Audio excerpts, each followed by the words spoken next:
Kristin, over to you. All right, thanks so much. Thanks for everyone for being here. Greetings from Naples, Florida. Well, I'm in the lovely state of Florida. I just gave a white mass lecture this morning. So happy then to be with you all today. And again, thanks to Xavier and to Jason, the organizing committee, for inviting me to speak with you. So Xavier and Jason asked me in particular to speak about what is distinctly Christian about medicine and bioethics. And I will do so today based on the reality of what we know to be true and revealed to us by the redemptive story of creation, fall, and resurrection. So if we're going to start to talk about what is distinctly Christian about medicine, then it's appropriate, I believe, that we should start with scripture, because it wouldn't make sense to start with a talk on what it means to be Christian in medicine and start my talk with quotes from the world or the experts or the consensus statements, but with scripture. And the selected passages I've chosen to open with, I think, highlight what I believe to be the most important themes that we will consider together as we a Christian in medicine, namely, that we are not our own, that we belong to the Lord, and so do the people whom we are taken care of. And we are created to be in right relationship with God and our neighbor. Advance my slides here. So first, we'll start with a passage from Romans by St. Paul. For none of us lives to himself, and none of us dies to himself. For if we live to the Lord, and if we die to the Lord. So then, whether we live or whether we die, we are the Lord's. For to this end, Christ died and lived again, that he might be Lord both of the dead and of the living. This is from Romans 14:7-9. And this passage from St. Paul in 1 Corinthians. The body is not meant for sexual immorality, but for the Lord, and the Lord for the body. And God raised the Lord and will also raise us up by his power. Do you know not that your bodies are members of Christ? Or do you not know that your body is the temple of the Holy Spirit within you, whom you have from God? You are not your own, for you were bought with a price. So glorify God in your body. 1 Corinthians 6:13.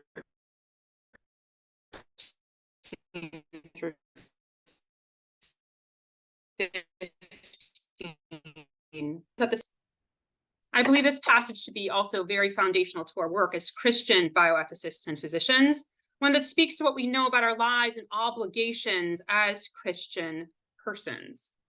Does it not make a great difference whether I am, so to speak, the landlord of my own mind and body, or only a tenant responsible to the real landlord?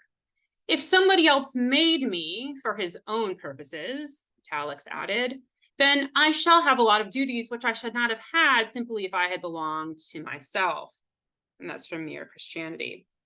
What a powerful countercultural message. And I want us to think about our work as Christian bioethicists and physicians is one that is based in and that flows out of the gift of life given by our Lord and Maker. And Lewis states that we are not the landlord of our own bodies. We are tenants. If bodily we are not our own, this is true, should this not affect the way that we live, the way that we speak, and the way we practice medicine as being stewards of the body which God has given? I once heard Dan Solmese say to me that every illness is a spiritual event. It takes place in the body. And I was taken aback for this at first, but now I agree. And how is all physical illness we experience in our bodies, in fact, a spiritual event?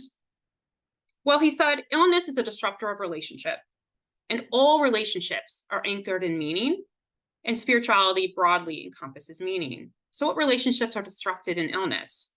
Well, they can be disrupted between you and God, as one might imagine. When people are sick, they often have as what you know is spiritual distress. They can bring up questions like, why is God doing this to me? Or the relationship between you and your family. We know illness can be isolating or take you away from meaningful interactions you've had with family and vocational life.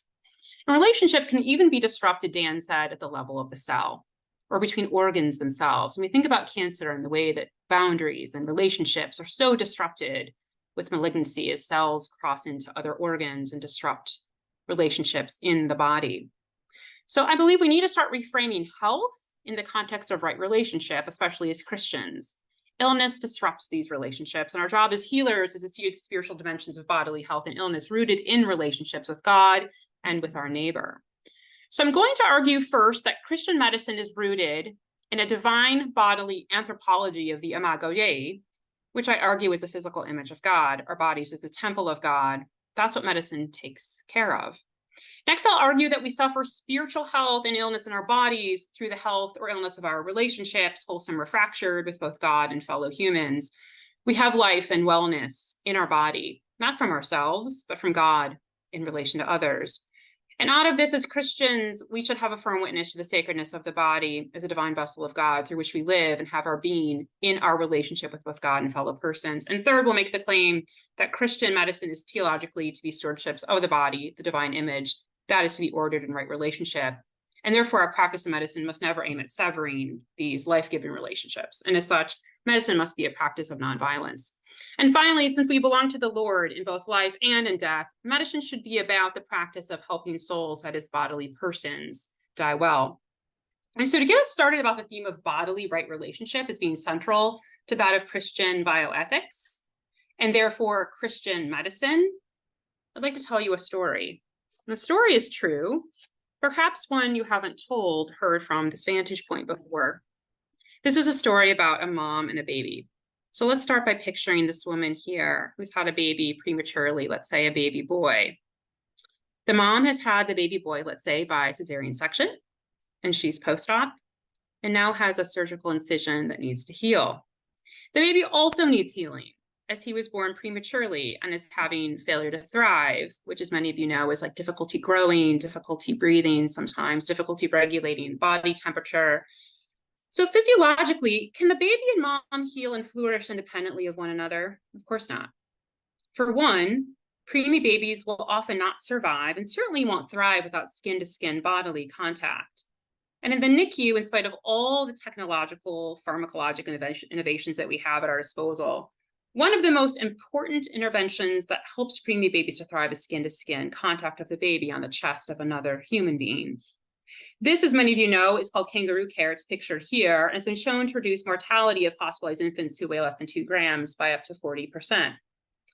Our medical students are often shocked when they go up to the NICU for the first time, and they expect to see everything based around biotechnology. But what they instead see as one of the most powerful interventions to help the babies to thrive is seeing babies on the chests of their mothers, fathers, and even the older ladies who volunteer to hold them and talk to them to help them grow. And not only is the holding important, but speaking to them is also important. Research has shown that preterm infants have less episodes of bradycardia and apnea when they hear their mother's voice. So even the sound waves of a mother's voice have healing power for her baby. Is this surprising that health and healing are realized in relationship? Wrongly, I think we tend to think of our functions like our own heart rate and respiratory rate as purely biological and autonomous functions, but this simply isn't true.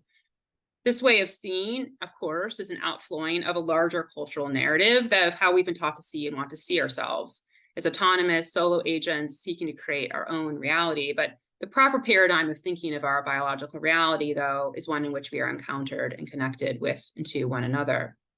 What if I told you that the relationship that you see here between the preemie baby boy and his mother was not just at the macro level of their bodies, but the micro level of the cell as well?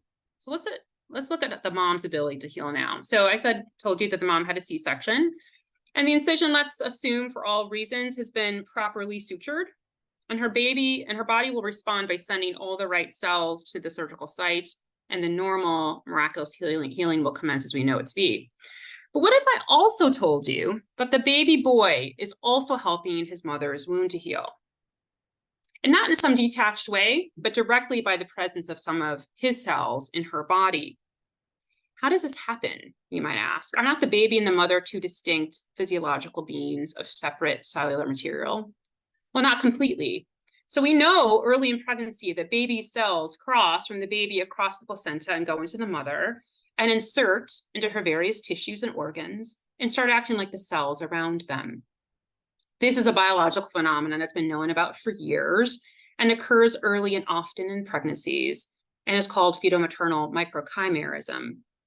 So these cells can take on many different roles to aid the mother, and these cells have been found in women's breasts, their brains, their thyroid. In our example, the fetal cells from the baby can be found in the mother's wound created by the surgeon during the C-section and are helping the mom create collagen to help her heal her wound. The baby, through the presence of his cells in his mother, is actively helping his mom heal from her surgery. Isn't it amazing and beautiful that we are relational in our physical bodies, even down to the level of the cell? So this cellular sharing is not just in one direction, that is from child into the mother, but it's bidirectional, like you would expect any good relationship to be. The mother not only carries cells of her son, but her son also carries cells of his mother. And this relational biology challenges what we've mistakenly believed, that we are biologically autonomous individuals, while instead the reality is that many human beings are walking around with remnants of other human beings in their bodies. And it would be one thing if these cells were just an artifact, where mom carried her baby's cells around within her and they just were inert. This would be beautiful, like some type of gift, but these cells are active, alive, and working in the other. And these cells persist in mom even years after the child is born. There's even a report, as Abigail Tucker writes about in her fascinating book, Mom Genes, Genes, that in one case, these cells were responsible for even rebuilding a whole lobe of a woman's liver. A case made even more poignant by the fact that the baby had been aborted. This is radical mutuality between human beings at the level of the cell. And this is truly beautiful. Why? What does it reflect? The example of mom and baby is beautiful because it reflects a higher truth, that God is the author of all creation and humanity, including our biology, and God himself is relational in his very being. Given the relationality of God and the fact that he is the author of all science, should we then be surprised to find out that our very biology and physiology is relational down to the level of the cell? Can we reimagine Christian bioethics and Christian medicine focused on right relationship? And even without theological commitments, I think it's becoming obvious to most of society now that we all do better in relationship with others. I don't need to tell this group that we have an epidemic of loneliness and that loneliness has been shown to be just as big of a risk factor for adverse health events as, let's say, smoking, for example. And the fact that we all do better in relationship, and therefore public bioethics, if it's to be truly to promote human flourishing, needs to reclaim and speak to the beauty of rightly ordered, embedded relationships and a dignity of dependence. But this is hard when the current culture doesn't support this and actually says that radical autonomy and self-sufficiency is the ultimate goal. I don't need to remind this group that the emerging dominant cultural narrative is that our very personhood is premised on the right to be separate, unencumbered beings with no unchosen obligations. Think about how this narrative is reflected in our culture's wildly permissive laws on abortion and physician-assisted suicide, euthanasia, for example. So let's explore our first topic with regard to the sacredness of the body and what we as Christians can bring into the conversation, into bioethics and medicine, in discussions that involve the body in a framework of relationship. So the practice of medicine, I would say, is nothing without the body. It is done on and to people who have bodies and are their bodies. We can't not think of the practice, or I can't think of the practice of medicine without thinking of the body. And medicine has had an increasingly complicated relationship with the body. And our view of the body, of course, flows out of our larger anthropology that's becoming further divorced from a Christian one, and also one that's being framed as one that is absent a view of relationship. I'm even embarrassed to talk about Jeff's book since I have Jason here on the phone, but to provide a brief historical perspective, I'll try to talk about it. I know there isn't likely one person on this call who isn't aware of Jeff's The Intuitory Corpse, which, as you know, makes a claim that because modern medicine has lost all view of transcendent and metaphysical goods in its attempt to distance itself from the church, that is why the first patient that medical students encounter in med school in their gross lab is a dead one. And his thesis is that in medicine, the dead body is the normative body. But if this is true, that death is the end of modern medicine, if that's what it's become, then by definition, medicine is a nihilistic practice. But as my husband Tim and I wrote about in this piece a few years ago at Theopolis, medicine is not a nihilistic practice because we are taking care of the image bearers of God, whether we realize it or not.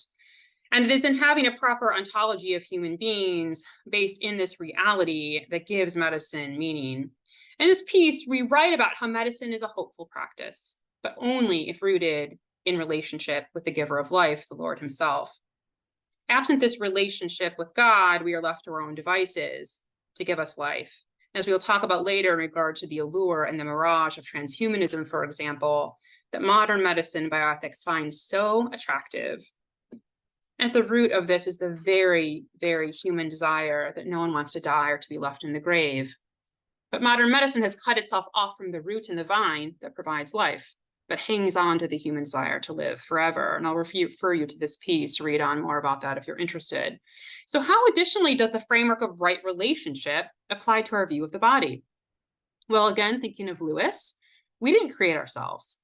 We were fearfully and wonderfully made by God in our mother's womb, by a creator God who sent his son to die for us so that we might have eternal life. We have been created by God and bought with a price by that same God. And as Christians, we know our bodies and our lives are not our own, and our lives should reflect that reality. And again, thinking of relationship here, our very being is relational, as our dignity and identity rests in the fact that we are image bearers of God. And inherent within this, as you know, is relationship, as God is relational in his very being. And our identity and dignity also rests in relationship as Christians in the fact that we are valuable and known because we are sons and daughters of the living God, in addition to being image bearers. Again, relationship. But we've forgotten this, however. So what does this forgetting look like in medicine? Well, let's look at this growing movement of transhumanism to make my point here, which is defined here as the belief or theory that the human race can evolve beyond its current physical and mental limitations, especially by means of science and technology.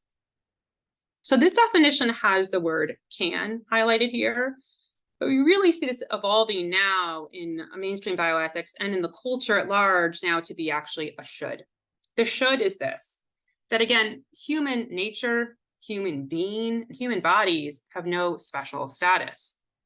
There's a low anthropology that's operating there, and one in which it's not just possible can, but morally necessary, should, to use technology, especially biotechnology, to improve on that nature. The anarchists are telling us that if we don't like human nature, then we can just destroy it and remake it. And it's the next step in our evolution.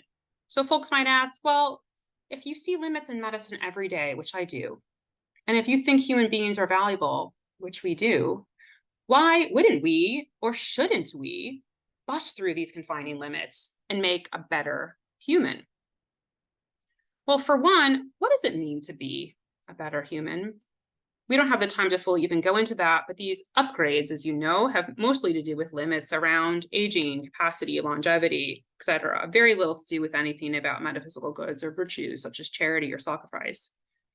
Does medicine or healthcare have no regard for human persons seeking to live virtuously before a life-giving God? And again, what is our anthropology? In this framework, there is no redemption from God and is totally divorced from God and its telos and seeks redemption at the cost, I believe, of losing our humanity. Christ came to redeem our humanity and help us realize the fullness of our humanity. Transhumanism maims the image of God and disrupts our relationship with God as we seek to make technology our savior, as we aim to redeem our lives and bodies on our own without him. And for an example of how the transhumanism movement started to co-opt the invocation of medicine in its purposes and started on the pathway of normalizing, disrupting relationships with people and our own bodies, and one that really challenged me, I'll give you this example that maybe many of you have heard of, but I think it's worth sharing if not. It's what Mary Harrington, the writer, believes about the pill. So Harrington writes how she believes actually the pill, the birth control pill in particular, was the first transhumanist technology, as it set out not to fix something that was wrong with normal human physiology, as the practice of medicine was set out to do up to that point, but instead it introduced a whole new paradigm because it set out to interrupt normal in the interest of choice and of individual freedom. But again, thinking of health as right relationship, this was an early disruptor of a healthy relationship with our own bodies as women and served to disrupt right relationship between men and women. And her claim then is that nearly every adult woman in the developed world has functionally accepted the belief that full reproductive age female personhood is structurally dependent on technologies that interrupts normal female fertility. And Harrington claims that that makes every adult woman in the developed world a transhumanist. Because the pill set out to re-engineer our nature and therefore our relationships, if you will, in the interest of choice, with a goal that aligns with the Baconian project of a type of utopia. But as Harrington points out, this utopia arrives asymmetrically, depending on where you sit in the socioeconomic hierarchy. She writes that, quote, "We don't end up with human persons free from nature, but instead create a market in which that nature becomes a set of supply and demand problems. And in this new marketplace, one that reflects our impoverished anthropology, guess what happens? Our bodies themselves becomes things to be bought and sold, and it's often those on the lower rungs of society, particularly vulnerable women, who are far more likely to become commodities themselves. And it's one thing to use a medication to alter our nature in the pursuit of choice, but I've been thinking a lot lately about the consequences of, and the message it sends to the larger culture of altering our bodies to get rid of just normal biological functions like menstruation, for example. So for example, Dr. Quinn just recently tweeted this a few days ago. She's a board certified obstetric gynecologist in Portland. She says, unless you're trying to conceive, there's no medical reason to have a period. We have an array of pharmacologic and surgical options for minimizing or eliminating periods, which are at best inconvenient and at worst disabling. Seriously, F menstruation. Again, on face value, as a woman and a female physician, I used to be very apt to agree with this until I realized the larger implications of such a message of a continued assault on our very human nature and bodies that are now seen as flexible, malleable, changeable, and interchangeable. Because if there's no need for menstruation, then there's no need for digestion, for sleep, for hunger, saliva, or any of it. Why have mere flesh at all, someone said, right? When you can have steel or titanium. And as someone once said, this isn't medicine or healthcare. It's the erasure of humanhood. And remember, we can't have transhumanism without throwing out humanism. And we are increasingly buying into the concept in medicine and in public bioethics that our bodies are just meaningless bio stuff with interchangeable parts. Mary Harrington calls this meat Lego Gnosticism. Our bodies are just meat Legos, and let's co-opt the vocation of medicine into this worldview, please, while we're at it. To show you the opposite of this, and one that speaks to the natural revelation, I believe, of these truths as well, I'd like to point out this story about a Tunisian gravedigger. So I was doing a project a few years ago at Notre Dame, and Clemens Sedmak came up to me and said, Kristin, do you think that human dignity ends at death? And I said I wasn't sure. And he pulled up this piece from the Washington Post about a Tunisian gravedigger who would find bodies washed up on shore, who had drowned in the sea, who were trying to escape violent homelands. And he would bury them. And he was asked, why would you do that? And he said it was to recognize their dignity that wasn't recognized in this life as people who are migrants and otherwise discarded. This is the opposite of throwaway culture. So again, how has modern medicine and secular bioethics adopted this low anthropology and widely accepted the practices that are an affront to the sacredness of the human body? Well, for one, I do believe that the current arc of secular bioethics often lacks wisdom and has an impoverished anthropology because it's been set forth on a certain amount of presuppositions, one that McKinney wrote about a couple decades ago now, but are worth talking about today. That modern bioethics believes that it has an imperative to do two things. Number one, to relieve suffering, and number two, to expand the realm of human choice. And while relief of suffering and expansion of choice are laudable goals, and these goals sound totally fine on face value, I'll remind you that standard bioethics provides no moral framework within which to determine what kinds of suffering should be eliminated and which choices are best, because this discernment requires wisdom. And in the current paradigm of unfettered choice absent wisdom, the focus is often not on relationship, but totally on the individual. What's best for me? What do I want? And definitely not on a larger concern for the other, including the Lord. So how is this ideology made manifest in modern medicine and bioethics? Well, I would say one of the ways is looking at the way that choice is always framed as a good in modern medicine and secular bioethics. You see this language in the word choice that is used in both the MAID narratives and the pro-abortion narratives. Obviously, this is the classic one, my body, my choice. Again, where is C.S. Lewis and St. Paul to remind us that we don't belong to ourselves. And this one, everyone deserves, this Planned Parenthood, everyone deserves the freedom to control their body and life, no matter what. Remember, you have right to any choice with ultimate freedom, no matter what. And again, there is a focus, hyper-focus on the individual. Nothing here about greater good, nothing to point us to anyone but ourselves, nothing to acknowledge relationship. So for this really to work, the meta-narrative has to be to totally disentangle ourselves from thick relationships, especially ones that are not self-serving or transactional, and then disembed ourselves even from our own very selves, our own nature, and our own bodies. Again, remember the anarchists here. For this transhumanism movement to work and to effectively set out upon a brand new anthropological project, humans themselves have to be an object of vilification, in need of remaking, or frankly, in need of destroying. Remember, though, that our human brothers and sisters are the creatures for whom Christ died. But if we've lost an understanding of what our humans even are and have a low anthropology, then no one will raise a hand to question this ideology. So this gets to my next point about what should be distinctly Christian in medicine and bioethics, namely that of nonviolence. Because I believe that the person I'm taking care of is a vessel of God and belongs to him, as St. Paul reminds us in the passage that I opened with from Corinthians, I cannot name it their death. And in this, I've embraced nonviolence in my philosophy of medicine. With this, I'm considered a dissenter from mainstream academic medicine. I do not believe that the wise practice of medicine should be entangled with the business of death. If we truly say there is something intrinsically valuable and inviolable to the human being, we should reject the intrusion of killing into medicine. So this is pictured here on the slide and reflects Hippocratic medicine, showing this sculpture of a physician sort of holding back the enemy, death. We should avoid the trap of eliminating suffering by eliminating the sufferer, because it's become, I think, acceptable, even laudatory, to introduce killing into the vocation of medicine. And I really would have us think about how a commitment to nonviolence would suit the profession well. Look at what is the atrocities that are happening in Canada right now. People are being offered death as healthcare, right, and a solution to disability, chronic illness, poverty, addiction.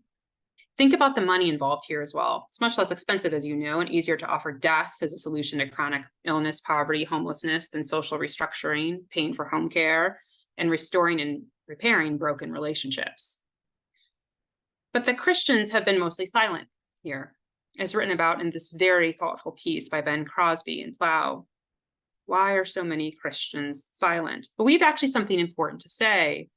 And as the French physician and geneticist Lejeune said in 1990, there will be a day that will come when clinics will have to put a sign on their door.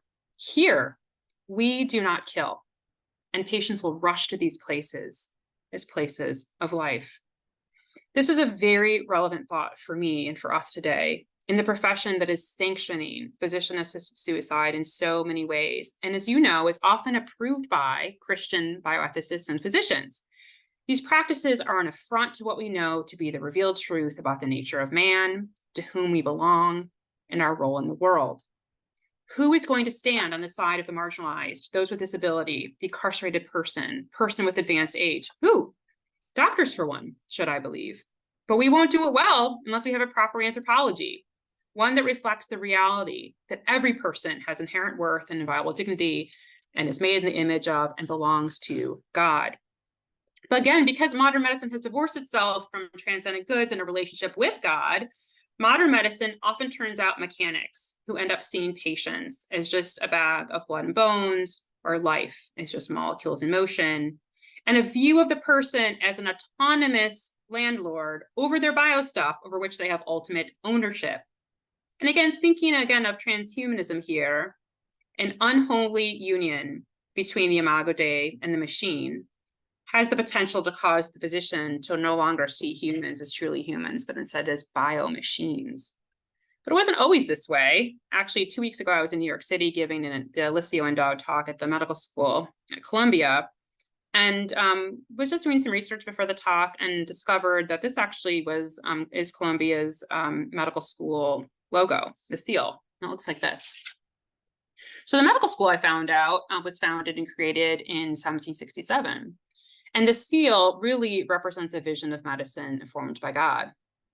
This seal, designed by the church's, or the president, the first president, his name was Reverend Samuel Johnson, when it was known as King's College, and actually was located in a church, shows a vision for the university that had a moral structure. And the seal draws on Hebrew and Greek and Latin and incorporates both Christian and Hebrew scriptures in it. So in the right hand of the central figure, you can see a sign saying Luja Zonata, which means living oracle or living words, which is likely a reference to the word Moses received on Mount Sinai, when we're told in the scriptures that Moses received living words or wisdom to pass on to us. And in those rays of gold over the figure's head is the holy name of God in Hebrew, indicating God's preeminent importance over the work of the school and its medicine. And the school's motto, Illumine tuo videbimus lumen, means in your light, we see the light, taken from Psalm 36. So what the seal represents, that we can't do this work in medicine without the wisdom and providence of God, and that we are under God in all we do, reminds us of how far we've come in modern medicine, that we seemingly have divorced ourselves from God in the name of science. It's like we've put a roof over us as Christian bioethicists and physicians, that we have an obligation, right, out of the truth that has been revealed to us, not to block out God, but to let him in, to bear material witness to the realities of heaven. So to make it personal to the group here, if I were to ask you, do you see the Imago Dei in every one of the human beings pictured on this slide? If you as Christian bioethicists and physicians commit to love and care for a person for their whole life, this is what their whole life looks like. There is no stage of human existence where we don't find human dignity. And again, but with only your scientific or clinical eye open, right, absent theology, these organisms are messy, burdensome, and frankly meaningless. There is no concern that would arise for them if we just see them scientifically. And with prominent ethicists like Peter Singer claiming that most of the folks on this slide are not even persons deserving of our protection and care. And because I see our prenatal brothers and sisters as being made in God's image, I can't in good conscience condone the violence that is abortion used on them. It was actually just a few years ago that I held very strongly committed pro-choice views. But I now see abortion as rooted in violence against women, violence against our prenatal sisters and brothers, and violence in the person who is doing the abortion, and violence against God, whose image they bear. And again, thinking about our theme as health as right relationship, what is more of an attack on relationship than the one performed in abortion, on the intimate relationship between a mother and her child? And with regard to the violence inherent in abortion, I will remind you that antinatalism is the nesting doll within anti or transhumanism. Because if transhumanism is to achieve its ultimate goal, that we will live forever and no one dies, then guess what? In that framework, birth is no longer going to be necessary, right? Because the abolition of death would then require the abolition of birth. And so better start now, right, with our antinatalism. And if birth is not necessary, better start now inculcating the idea that giving birth is bad, that babies and kids are bad. Bad for you, bad for the environment, bad for the economy, just bad for everyone and everything. Many of you are aware of this movement already, one that's powerful and is putting an antinatalist message everywhere anyone can find it. If you aren't aware of their subtle infection of the culture, you might miss it. A distinctly Christian medicine and ethics would speak out against the violence that's inherent to physician-assisted suicide, euthanasia, and abortion, and resist the cultural slide to see only some of our members of our human family as mattering. And for the last way in which I believe that our medicine and bioethics should be distinctly Christian, we will focus on death. Because as Mother Teresa has said, if we have no peace, it is because we have forgotten that we belong to one another. So I'd like us to think about, as Christians broadly, but especially those of us in bioethics and medicine, how we can witness to what a good death can look like, and how that is also, of course, framed as one of relationship. And for this, I'd like to frame our remarks in light of Mylander's classic piece. I know many of you know it, and First Things now several years ago, titled, "I Want to Be a Burden to My Loved Ones." So in this piece, Gill reminds us what MacIntyre has said, that not only is autonomy a myth, but neither should we strive to have it. We are all in various states of dependency along a scale of disability. We needed people to take care of us when we were babies, and we will likely at some point need the care of others when we are older or ill. And he says we live most fully in a sense of gratitude. We should have past gratitude for people who took care of us when we were younger. We should have anticipatory gratitude for people who will take care of us when we are older. And it's in this network, according to MacIntyre, of uncalculated giving and graceful receiving that we most thoroughly flourish and how we most realize our own humanness. So in the piece, as you know, Gill talks about how he hopes to grow old in relationship and talks about burdens in a way that rejects the cultural narrative around burdens. The current one is that a burden is to be avoided at any cost, and there is a subtle, if not so subtle, message that carrying burdens is ugly, it's to be avoided, and it's frankly pathetic for both people involved. But this we should acknowledge is an ugly lie. Gill instead frames burden carrying as a privilege, not that it's of course not hard or arduous, but that actually it's a beautiful privilege to help carry the cross of another. And about his wife at the end of the piece, he writes, quote, "No doubt she will bear the burden better than I would. No doubt it will be only the last in a long history of burdens she has borne for me. But then mystery and continuous miracle that it is, she loves me. And because she does, I must, of course, be a burden to her," unquote. And reminded as Christians of this icon showing Jesus as the Good Samaritan, literally carrying us across his shoulders. I'd like to point out the emphasis on the bodies in this art. We see a bodily Jesus carrying another body. We need to reorder our lives to think about how to reframe the dignity of dependence and to make space and welcome with the Christian gift of hospitality, a culture where burden bearing is not something to be avoided at all costs, but is to be seen as a gift to be able to help support one another. And that is where true human flourishing or health will occur. We have so many people, as you know, choosing, in quotes, assisted dying, not because of physical symptoms, but because of existential or social ones, like, I don't want to be a burden to my family, being number one. And I'll remind us as Christians, nowhere in scripture can I find does it paint a picture of bearing burdens as something to be avoided. And if anything, I think of the privilege the burden carrying was for Simon when he was asked to carry the cross of Jesus Christ. But in a society and a culture of ethics of medicine that prizes and values autonomy above and overall, the society will become infected, as well as medicine, with this way of seeing and this way of being. We don't have all the time to discuss all the creative ways the church can assist in this mission, but for more pondering of this topic, I'll point you to my good friend Charlie Camosi's book, Losing Our Dignity, where at the end he specifically discusses a Christian response in particular to how we might respond to the growing numbers of people that will be in our society in the next several decades with late-stage dementia. And I do believe one of the most powerful ways that we as Christian physicians and bioethicists can help shape our culture over the next several decades is how we can provide an alternative vision to the current way we die in this country. We need an alternate model of how to die, and here we aren't fighting for the status quo. I have a lot of experience as a physician, as many of you who are in clinical work know as well, and even in your own families, with people on machine till the bitter end, the infinite or really poor use of technology to forestall natural death. And people know this is not the way they want to die. But as Leah Labresco has said, often when there's an error in the culture, our Christian no is heard much louder than our yes. So if we say no to euthanasia, for example, people just really aren't sure what we're saying yes to, frankly, in terms of how to die, how to prepare to die. We live in a culture really where people just don't know what a strong yes to a good death looks like. We don't even have an idea of what the goal is in dying well. So how will we as Christians in medicine and bioethics respond to an aging population? Will it look like this? Autonomy, not in relationship at all, in some type of siloed capsule, choosing a death and killing ourselves aligns with our consumerist have it your way society? Or like this, in relationship, supported, and having time to contemplate one's life and to hopefully be reconciled with one's maker.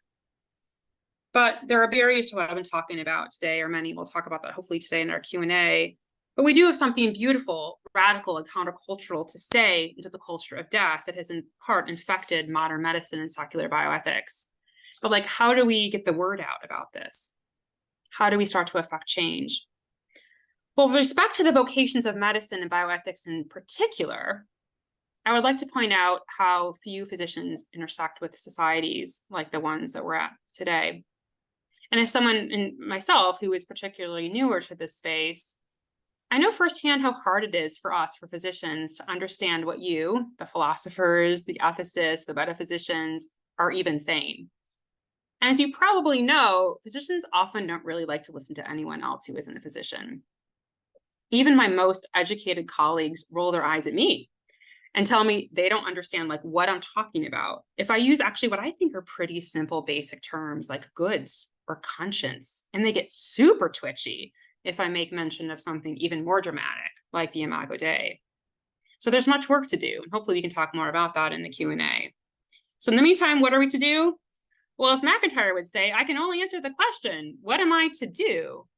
If I can answer the question of what story or stories am I a part? Again, the current move of expressive individualism, which seeks to create an ahistorical, right, sort of narrative. We as Christians would remember that we are embedded within a larger narrative of creation, fall, and redemption. And if we believe what we confess, our actions and lives reflect this truth. The truth is that we're not our own, that we see health and therefore flourishing is flowing out of right relationship on both vertical and horizontal levels, and speak into a culture that of medicine and bioethics, I believe, is sliding towards an embracing of violence built upon a low anthropology of what it means to be human. And given the larger theme of this conference, which I know is on conscience, I'd like to leave us with some words by Paul Ramsey. Remember, he warned us about having a frivolous conscience, one in which we pretend actually to be having serious moral discourse, but we're not in this deciding what should or should not be done, but really only constructing rationalizations for eventually doing what science makes possible. In contrast, to have a serious conscience means, quote, to say in raising urgent ethical questions that there may be some things that men should never do. The good things that men do can be made complete only by the things they refuse to do. And finally, that we need to remember that we will be held accountable for our actions. I love this quote by Ila Kaminsky. Quote, at the trial of God, we will ask, why did you allow all this? And the answer will be an echo. Why did you allow all this? We will all be called to give an account of how we did or did not with him and with our neighbor. God help us in this important calling. Thank you. Thank you very much, Dr. Collier, for that just wonderful talk. So much to absorb. I definitely have lots of points that I'd be interested in bringing up in conversation, but I will reserve that to allow others to jump in with questions, comments. Again, please use the raised hand function, and I will call on people as they appear on my window. So first I see Xavier. Thanks very much, Christian. I think sorry, I mean, I'm quite preoccupied, if you will, with the question of what it means to be a good Christian bioethicist, and I think like I thought that was a beautiful talk, like that was edifying, and for me, like I think as a Christian bioethicist, that it makes me really reflect on like what am I doing with my life, like what am I trying to do with my professional life. So in a way, like would you say that these principles you've outlined, like do you see them as fundamental to what good Christian bioethics ought to be trying to do, like in your opinion? Like would that be a good summary of your perspective on this? For sure. I mean, I think this is a distillation of a lot of complex things, trying to make it digestible in a Zoom talk for, folks. But yes, I mean, to be simple about it, not to sort of hedge, yes, I do. And I do think, right, I think I know that, it's always helpful to also speak specifically about like how to do this. And I think, that depends, right? I mean, this is why this is hard. There's no like formulae. And I think we all are coming, I know people are in this, I saw your lovely agenda for people from all over the world, right? And the discernment that it takes to be able to think about how to do this in the context in which we're at and to have our interprofessional connections to be able to do this well, I know is very nuanced. But yes, to answer your question, yes, I do. And thank you for those kind words, Xavier. Yeah. Great. Phil Reed. Hi, Kristen. Thanks for your talk. Did I hear you say that the violence of abortion includes violence done to the abortion provider? And if so, can you flesh that out a little bit for me, please? Sure. Yeah, sure. So to give credit where credit's due, most of my abortion apologetics has come from a couple people, my husband, Timothy, and then Charlie Camosi, who I invited to be a pro-life speaker at my place when I still was very aggressively pro-choice. And a lot of the arguments that I've learned around abortion come from him. And I also took issue with that. I mean, first of all, took issue at first actually with the term violence. And actually, when I used that term violence with regards to abortion, I've had, I think, thoughtful pushback just in general that term is actually super divisive. And I would be considered maybe having a more morally serious argument if I strayed away from such an emotive type of term. And I guess what I would say about that is that, just again, to sort of highlight this, Lisa Harris, who, as many of you know, is a very prominent bioethicist. She is at my place at the University of Michigan. She is a faculty member in the Department of Obstetrics and Gynecology, one of our most prominent bioethicists in our Center for Bioethics and Social Sciences of Medicine. She is very pro-abortion. And she wrote a piece actually in 2008, I think it was, in a peer-reviewed journal, talking about how she was performing an elective abortion on someone who was second trimester pregnant. And she, at the time, Dr. Harris, actually was also second trimester pregnant. And in the piece, she talks about, she calls actually abortion violence. And she recognized in that moment when she was doing the surgical abortion, there was violence inherent in that. The baby was coming out, right, in pieces. And she writes in the piece that this is abortion, this is violence, and she had to reconcile in the piece, and this is what she talks about, how she was going to reconcile her feminist views with this violent act that she was doing on another woman, this sort of like woman-on-woman violence, sort of. And of course, the way that she came to then the conclusion, I find not to be compelling or coherent, but that Lisa Harris uses violence actually in her talking about abortion as someone who's very pro-abortion. So specifically about then the violence that happens in the person who's doing the abortion, I think about, the reality of the procedure that I see it to be. This is violence. And when we co-opt people into violent acts, whether that be the abortionist or whether the person, for example, I know in sort of situations where people have co-opted physicians to cooperate with state-sanctioned violence, with death penalty, with lethal injection, there is violence that is happening into that person. They are being co-opted, whether they recognize it or not, into a product of violence. And there's something that they're transcending the moral good, and there is violence in that entire milieu. And I think that we can't not forget I think when I speak about this in particular, I think when we're talking about, which I think is also right to do, think about the trauma that's involved in the abortion dialogue, and not to recognize that, I think is really unchristian, to not recognize the suffering, the trauma. But there have been people, right, who have come out of, like Abby, for example, have come out of doing abortions and have said how much trauma they had as an agent of violence, and how they felt that in their very being, right? So I know it's a very controversial thing. I know that there's like a lot of controversy about even abortion within probably this group and the way that we talk about it. But I just wanted to give that framework, specifically because I'm interested in language in particular. So thank you for that question.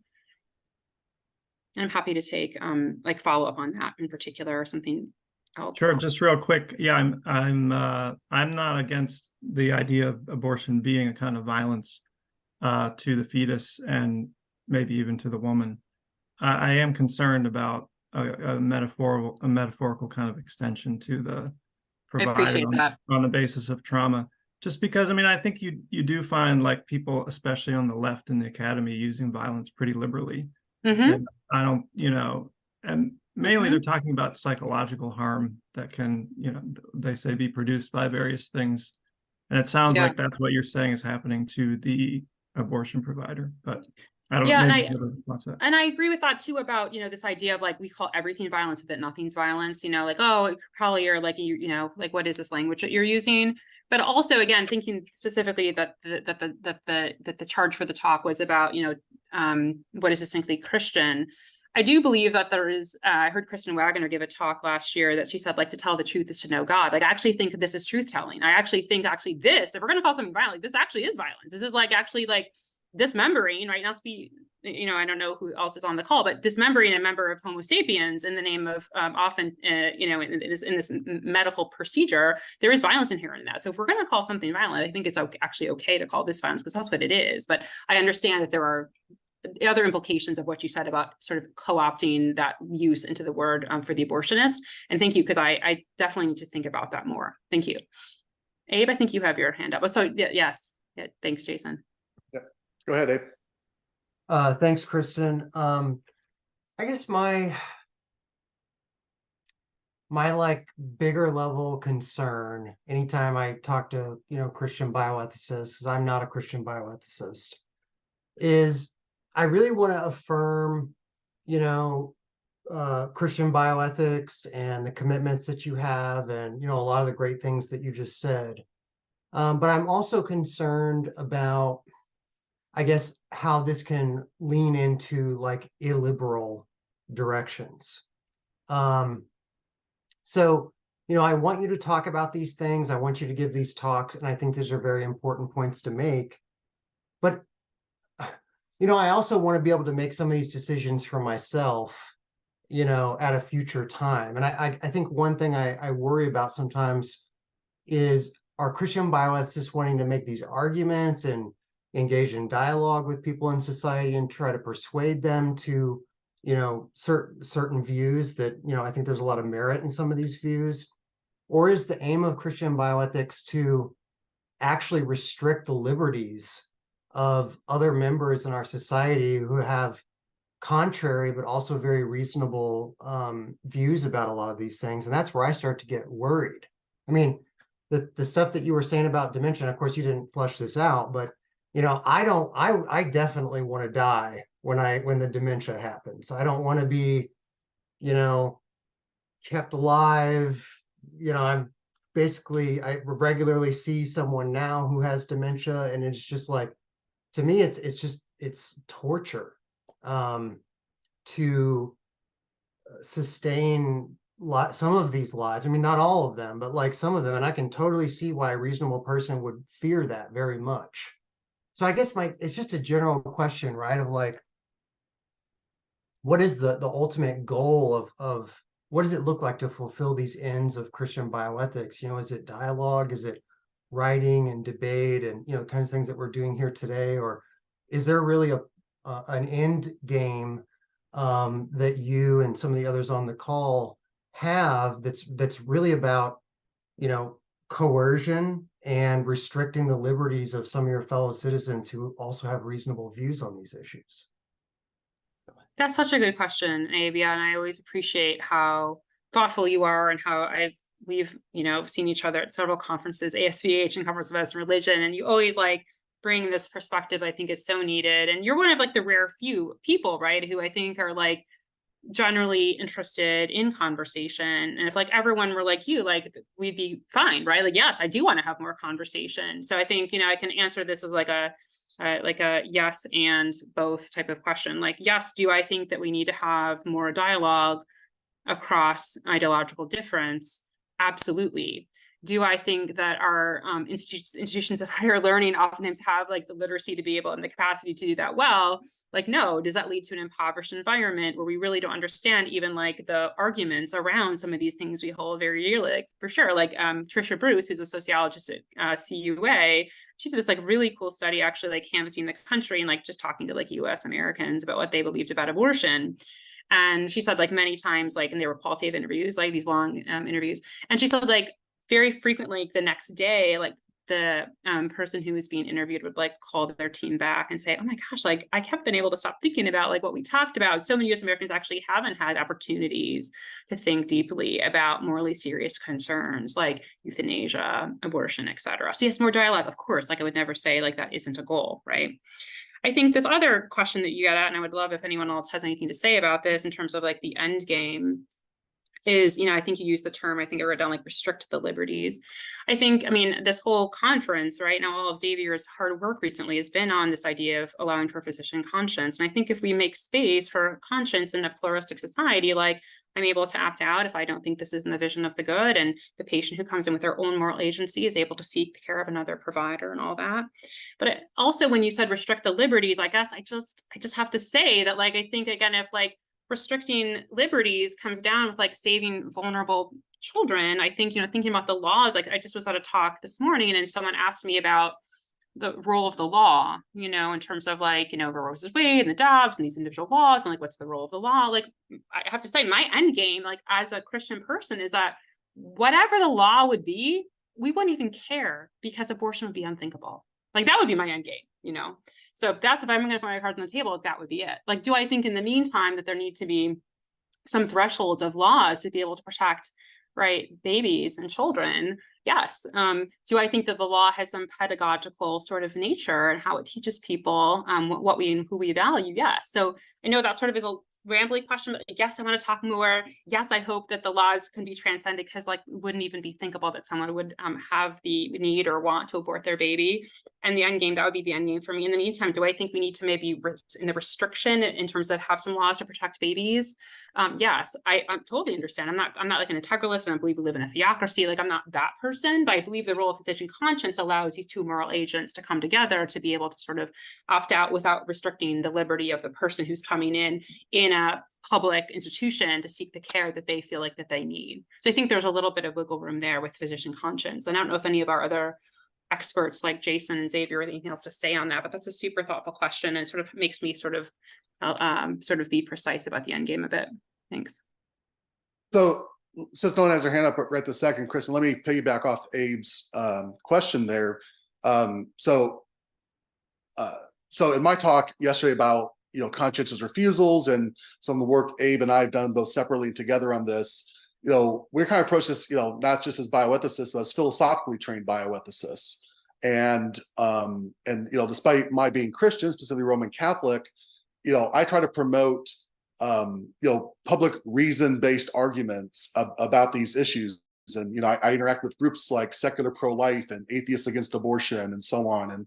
And of course, your charge for this particular talk was to address from a specifically Christian perspective. So I just would be interested in hearing your thoughts on what you think are maybe some of the more convincing arguments, which I think may actually be some of the Christian arguments that Christians make, but maybe they don't have to be made in a specifically theological fashion about abortion or how we approach care for the dying and so on. Yeah, no, I think that's a good question. I think, I think about this all the time about like how people are like, how did you come to be from like a very, 45 plus years, right, as like a very militant pro-choice person. And then now like, people walking out at you at Hill Auditorium because you're like a pro-life person. Like that's a big change, And I do think, again, part of it was, sort of these really very rational arguments that Charlie Camosy engaged with me over for like a year through his book, The Abortion Beyond the Abortion Wars, and then in conversation. But it's not like I hadn't fully, as a scientist, right? I mean, I am a scientist. I had all the embryology, I had all the science. Like, it's not like I didn't sort of like also know that to begin with. Like, it's not like, So I think there was like a divine part of this as well that I fully can't explain. But I think in terms of maybe some of the maybe more compelling arguments that sit outside of a distinctly theological perspective, I guess the two that I've heard and I think are compelling from where I sit is that I don't know if you all know Marie Kondik. She's a cell biologist. So Marie Kondik, has said that there's really no question right now, actually, if you're morally serious scientist or a biologist or embryologist, there's really no question really when life begins. The question really that I think we've conflated with that is, when does the responsibility for life begin? And I think if you ask most, even like just sort of secular scientists, embryologists, like when does a new member of Homo sapiens commence? Like it's at like fertilization. So I guess I would say like, there's that. And then, so we have a new member of Homo sapiens. And then the other claim would be like in human beings, like have the right not to be killed at will. And I think if we think about, this idea that if we can, which I know so many of the younger people, so many of my students even are very like justice oriented. They're very into nonviolence. They're very into like making space for those who have been marginalized or minoritized. And I think about even, which we don't have time to get into, but even like all the arguments around the eugenics inherent within some of these policies. We're talking about the targeting of minoritized women so that abortion actually is an unchoice for them. Sanger being a racist eugenist. I'm thinking about how if we agree from all of the legitimate science that human beings start at fertilization, the human beings have the right not to be killed at will, let's just like start there. And are we maybe conflating that with the responsibility? And I think the other sort of thing on that would be, just having more option for dialogue. I think when we have conversations with students, oftentimes I think they're not in the context, speaking again, of relationship. And it was in a safe relationship that I had with Kamosi, who I knew he wasn't out to sort of get me. It wasn't like a gotcha. Like he actually cared about, me.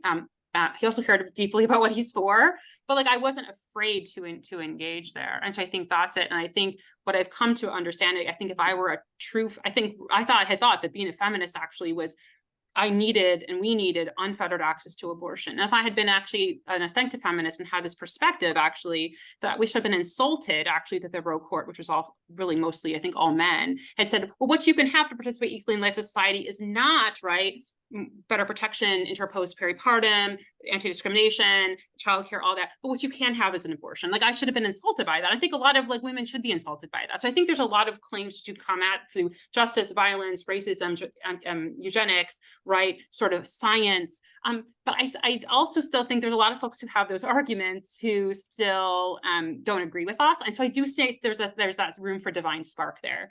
Xavier, you have your hand up. Thanks.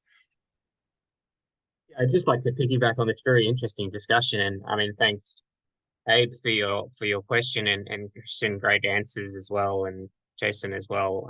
I think, I mean, for me, like one important role for Christian bioethicists is to be guardians of human dignity. Like I think that's kind of something that can get missed. I mean, maybe this is just my opinion, and people can disagree as to whether this is actually a role for Christian bioethicists. But I agree with Jason. Like, there's an important role as well in terms of making like arguments based on public reason and like engaging in a debate that is set up in terms that are accessible to and acceptable by everyone. But then there's also this, if you will, like there's this sort of a dual role, and so that's part of it. And then also I think kind of this idea of being guardians of dignity. And what do I mean by that? Well, I think Charlie Kamosi is a really good example of that for me. I think Charlie has a strong sense of like, we need to remind people that what we're talking about, like this is sort of really weighty, serious stuff, and like there is something like very important for our culture that's at issue here, and that we can sometimes lose track of that. I think when we do, I mean, at least I can, at least when I get sort of caught up in the academic side of my professional work. So yeah, I mean, that's the comment I wanted to make. The whole question about the end game of Christian bioethics, I mean, I think for me, like a cultural change, like a sort of an evangelization of the culture through the work of Christian bioethics, like I would probably refer to that. I mean, I think it's interesting, this question, like public policy on abortion and euthanasia, like what's the end game there? I mean, and I'll put my cards on the table. Like I think abortion is a really bad thing, and I think euthanasia is a really bad thing, and I campaigned against euthanasia in Australia. So like that's full disclosure, right? How do I reconcile that with this idea, like, for respect for freedom? Well, I mean, I'm just not convinced that the physician-assisted suicide is in the interests of the common good, notwithstanding, if you will, like these arguments based on personal autonomy. But look, I'm not going to get into that here. But I wanted to sort of be perfectly candid with Abe, and that in a way, like I think there's a really interesting discussion to be had here about like what what might be an acceptable an acceptable account here, given your presuppositions. Thank you for the opportunity to comment. Thanks, Deborah. Kristin, did you want to say that, or should we move on to Abe? No, I just want to sort of say that I appreciate those comments a ton.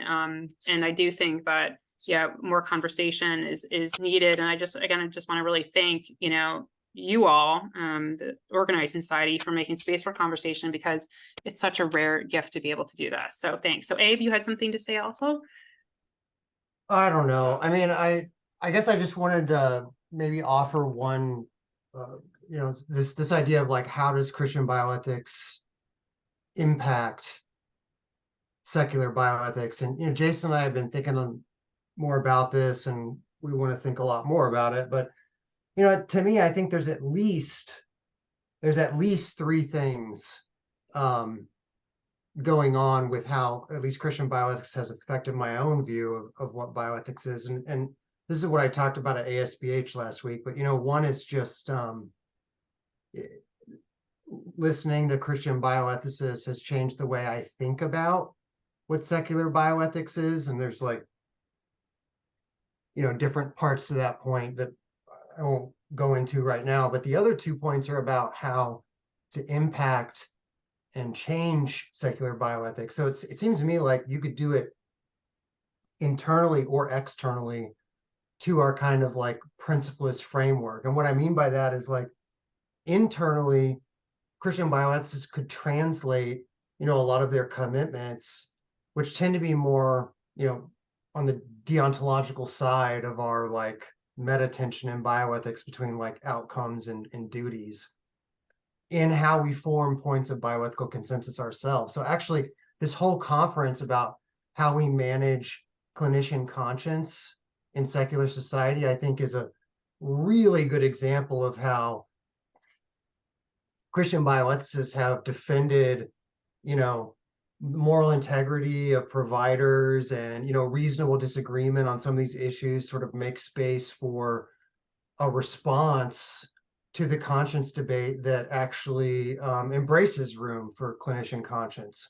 Whereas without those voices, me being one of them, I think a lot of secular bioethicists wouldn't have understood or really seen a lot of the good reasons for honoring conscience. So that's, I think, a way that, some of your commitments of your comprehensive doctrine, so to speak, have been translated into an active debate in bioethics in really fruitful ways. And I think the other way is to not translate your arguments, and to make your arguments, spreading the full wings of your comprehensive doctrine, if you will, in the broader culture. And you do this by, like, is this Nikki here, like, saying this in the chat about the end game towards the large numbers of the poor and vulnerable in our society, and like using the full language and resources of your worldview to do that. I think that's really important too. And I wouldn't want to say, that I would want to have a society where you wouldn't want to be making those things. And that's like a little bit different, right? Because it's saying, like, spread your full wings, use all your premises in the discourse. So I guess, just to summarize, to me, it's like seems like three ways there that have been really fruitful. One is like changing how I think about what secular bioethics is. I no longer think of it as like this philosophically neutral thing where we just maximize freedom. I think that's wrong. Evolving that bioethical consensus internally, using our methodology of like principlism tied to public reason, and then evolving externally, using the full like arguments of your position. That's what I would want to put something like that in that answer, I guess. Kristin, you want to bring us home in response to that, or anything else? Sure. Yeah. So again, thank you. I actually, like, I'm very happy to hear you, Abe, say that, like, you encourage those of us who come from thickly embedded moral communities actually to use that language and its richness. And I think, there's this really cool piece that Warren Kinghorn, who's a psychiatrist at Duke, wrote about like professionalism in med ed, that the emperor has no clothes. And he says all the time in professional discussions and in med ed at large, that we use terms all the time, like, you know, big terms, right? Like dignity and compassion and virtue and character and all of these things. But because we're like afraid to bring, and these terms are historically rooted in thick, oftentimes religious, moral communities, but because we're like afraid to bring that language totally into med ed, that these terms actually have been stripped down to a very thin veneer. And as R.J. Snell says, like they're unable to bear the weight of actual living, right? And so I think like this richness that we bring actually can like invoke someone's imagination, right? Or sort of like spark something. I think it's this richness that we bring in this open pluralism that's so beautiful. So I love this. I'm going to use that actually, Abe, like this, the spreading of the wings, like not in some kind of hubris, right? But just in the beauty of the tradition, which I represent as you're allowed to bring yours in. So I love that you actually like challenged us to like not translate our stuff down so thin that there's this veneer of thinness that no one actually like knows what it means, but to bring the richness of our own perspective. So thank you for giving a voice to that. Great. Well, please join me in thanking Dr. Collier again for her wonderful presentation. And thank you all for being present today and for contributing some of your questions and comments, both verbally and in the chat. So we're going to take a 15 or 16-minute break now and come back. It'll be the same Zoom link for the whole rest of the afternoon, but there'll be 2 streams going. And so you can choose which of those streams you want to do for this afternoon. Xavier, anything else I forgot to mention? That's perfect. Thanks very much, Jason. Thanks again, Christian. Great. Thank you all. Thanks, Kristen.